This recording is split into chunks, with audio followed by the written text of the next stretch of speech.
Here's the tool. So first I'm just going to go over a few features that'll be useful when cutting.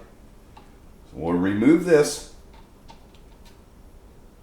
and it has a little collet for the bit. Then we'll remove this,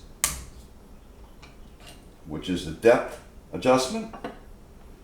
The unit is supplied with 2 cutting bits, and these type of bits cut all the way out to the edge, which is not the best for going around receptacles.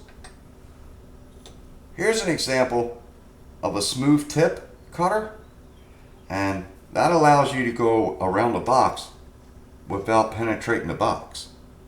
So we'll look at that. We also have 2 collets, one small, one larger, for a larger bit size. I'll install the small collet. It's universal, either direction. Loosely put the nut on. Install a cutter with the smooth tip. This is already disengaged, and that's for the depth. You get the depth you want, snug it up. So not only do you have adjustment here, you can also adjust the bit a bit, customize to your needs. So for starters, we'll keep this down, put this in. You want to be in just enough. Get a good bite.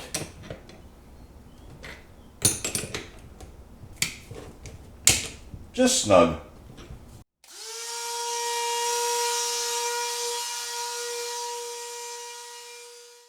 Here I have a mock-up, a practice piece, and then the real deal. Show a few tips. So whatever technique you use to find center, the theory is you plunge in, go over until you feel the side, then pull out and jump over just a little bit, and then feel this side and follow your box. Now if you go nice and slow, you'll feel it come over and then down. But if you go fast, you'll jump right here and then back down. And that will cause a little round spot in your drywall. So don't hold too tight, because on plastic boxes, you risk going through the box just from friction alone, heat, not the cutter. I'll demonstrate that.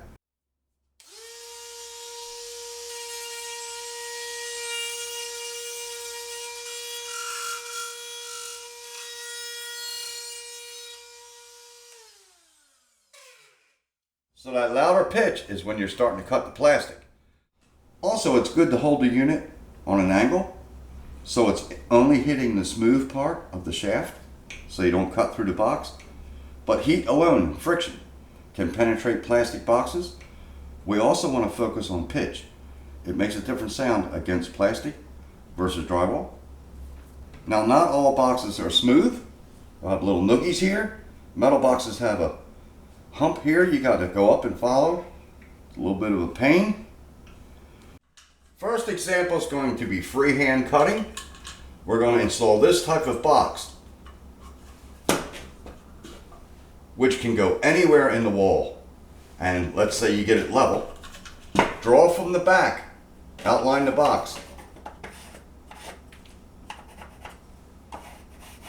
So, to be more precise, we want to connect these. When you're going around a box, you want to go counterclockwise. Freehand, I'm not sure which is better. We'll just try it. If you put the cutter right on the line, because there's a thickness to the blade, it's probably enough. Perfect. Let me show you the other side.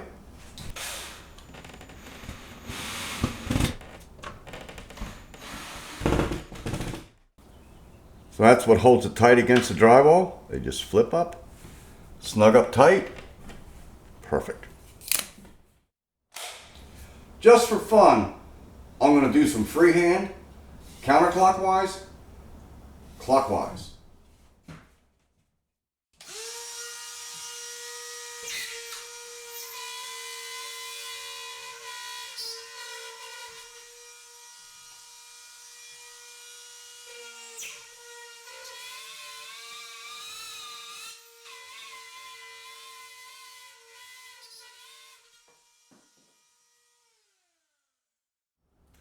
So I had a bit more control going clockwise, and it seemed to allow me to go a bigger hole real easily. However, the rule of thumb, when you're doing the outside of an electrical box, you go counterclockwise. But when you're cutting in a doorway, and this is fully loaded with drywall, or a window, and you're doing the inside cut, you always go clockwise to make that cut. Here's the boxes I'll be cutting out in one shot. I'll be using the marking guard. Have your wires pushed over. Install.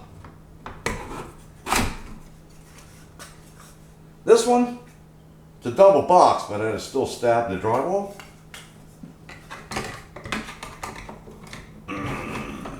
Nice. Then we got one here, it's a little different style.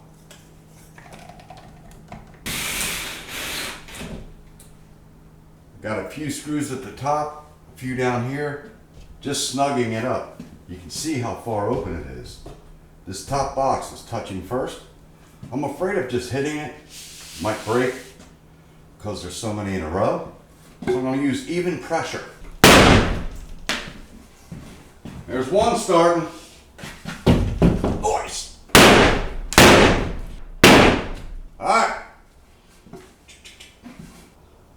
When you use marking guard, it keeps the drywall out from the studs a good bit. So I'll cut this top one first. Slowly bring it in. I also removed the depth gauge and have this bit fully extended as much as I can get, because I'm going to need some depth to find that box.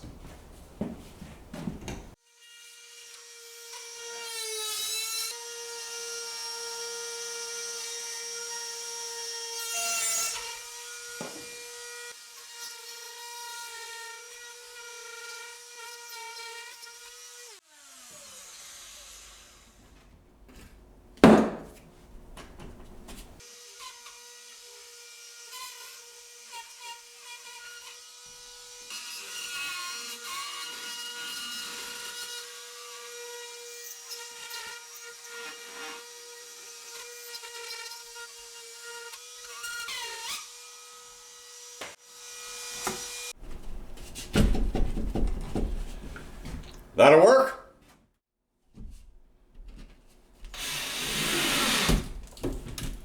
So that did not go as well as I had planned.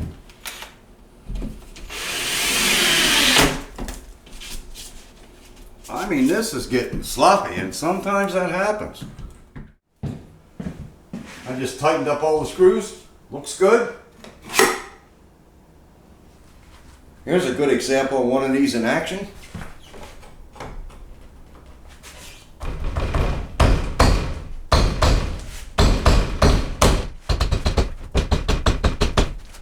I'll give a shot showing the blade coming through.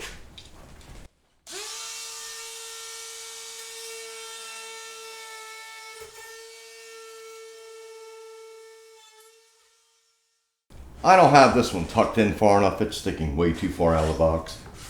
The blade won't even reach.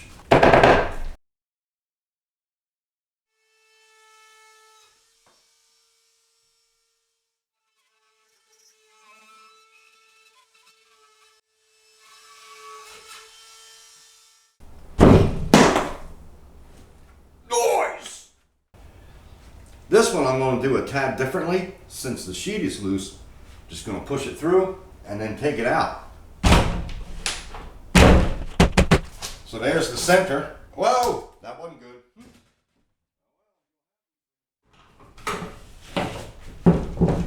Snug it up with screws, cut it.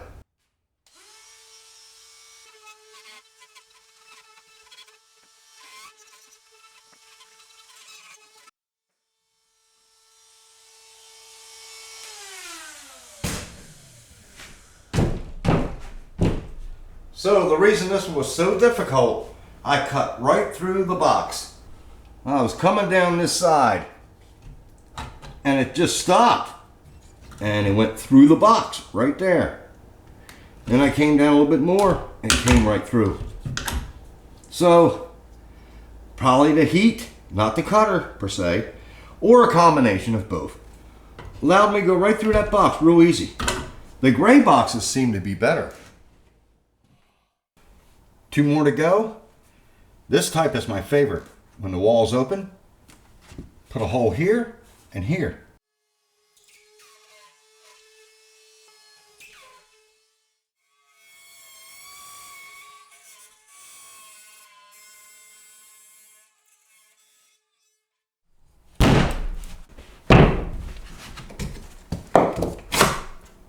So there's that little jump I was talking about earlier.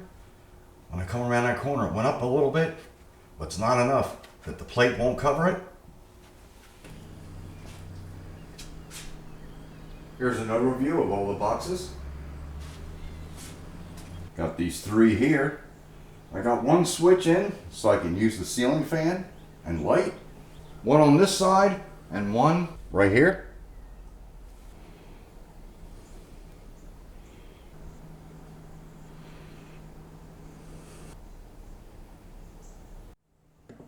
A little bit of drywall mud will fix that up.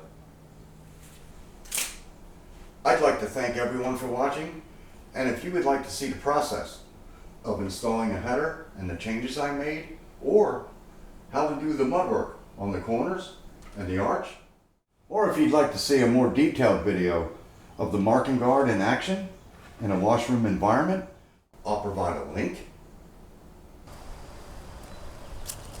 right here, over there,